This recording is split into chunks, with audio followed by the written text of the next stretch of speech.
ಹಾಸನಾಂಬ ಜಾತ್ರಾ ಮಹೋತ್ಸವದಲ್ಲಿ ಭರ್ಜರಿ ಆದಾಯ ಸಂಗ್ರಹ ಆಗಿದೆ. 11 ದಿನಗಳಲ್ಲಿ ಸುಮಾರು 20 ಕೋಟಿ ರೂಪಾಯಿ ಗಳಿಕೆ ಆಗಿದೆ.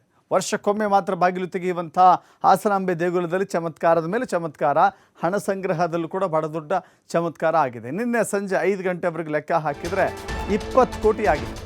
20 ಕೋಟಿ ಇನ್ನೂ ಎಣಿಕೆ ಆಗಿಲ್ಲ. ಹುಂಡಿ ಕಾರ್ಯ ಬಿಟ್ಟು ಹುಂಡಿಯಲ್ಲಿ ಹಣವನ್ನು ಹಾಕಿದಂಥ ಅದನ್ನು ಲೆಕ್ಕ ಇಟ್ಟಿಲ್ಲ, ಇನ್ನೂ ಲೆಕ್ಕಕ್ಕೆ ತೆಗೆದುಕೊಂಡಿಲ್ಲ. ಹುಂಡಿ ಸಂಗ್ರಹದ ಹಣವನ್ನು ಇನ್ನೂ ಕೂಡ ಎಣಿಕೆ ಮಾಡಿಲ್ಲ. ಕೇವಲ ಟಿಕೆಟ್ ವಿತರಣೆ, ಲಡ್ಡು ವಿತರಣೆಯಿಂದ 20 ಕೋಟಿ ಆದಾಯ ಸಂಗ್ರಹವಾಗಿದೆ. ಈ ಕುರಿತಂತೆ ಹಾಸನ ಜಿಲ್ಲಾಧಿಕಾರಿ ಲತಾ ಕುಮಾರಿ ಸ್ಪಷ್ಟನೆ ಕೊಟ್ಟಿದ್ದಾರೆ.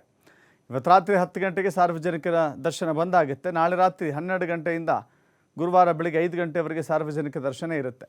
ಸೊ ಇದು ಹಾಸನಾಂಬೆಯ ಪವಾಡದ ಒಂದು ಜಾತ್ರಾ ಮಹೋತ್ಸವದ ರೀತಿಯಲ್ಲಿ ಕಾಣಿಸ್ತಾ ಇದೆ. ನೋಡಿ, ಇಡೀ ರಾಜ್ಯದಲ್ಲಿ ಅತಿ ಹೆಚ್ಚು ಹಣ ಸಂಗ್ರಹವಾಗುವಂಥ ದೇವಸ್ಥಾನ ಯಾವುದು ಅಂತ ಕೇಳಿದ್ರೆ ಕುಕ್ಕೆ ಸುಬ್ರಹ್ಮಣ್ಯ ದೇವಸ್ಥಾನ.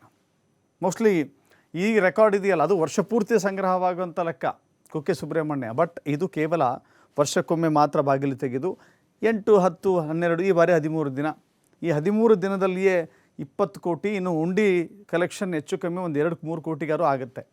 ಅಷ್ಟೊಂದು ದೊಡ್ಡ ಪ್ರಮಾಣದಲ್ಲಿ ಸಂಗ್ರಹ ಆಗಿದೆ ಅಂತ ಹೇಳಿದ್ರೆ ಇಡೀ ರಾಜ್ಯದಲ್ಲಿ ಅತಿ ಹೆಚ್ಚು ಹಣ ಸಂಗ್ರಹವಾಗುವ ದೇವಸ್ಥಾನಗಳ ಪೈಕಿ ಹಾಸನಾಂಬೆ ಟಾಪ್ ಮೋಸ್ಟ್ಗೆ ಹೋಗುತ್ತಾ, ಮೊದಲ ಸ್ಥಾನದಲ್ಲಿ ನಿಂತ್ಕೊಳ್ಳುತ್ತಾ ನೋಡಬೇಕಾಗಿದೆ.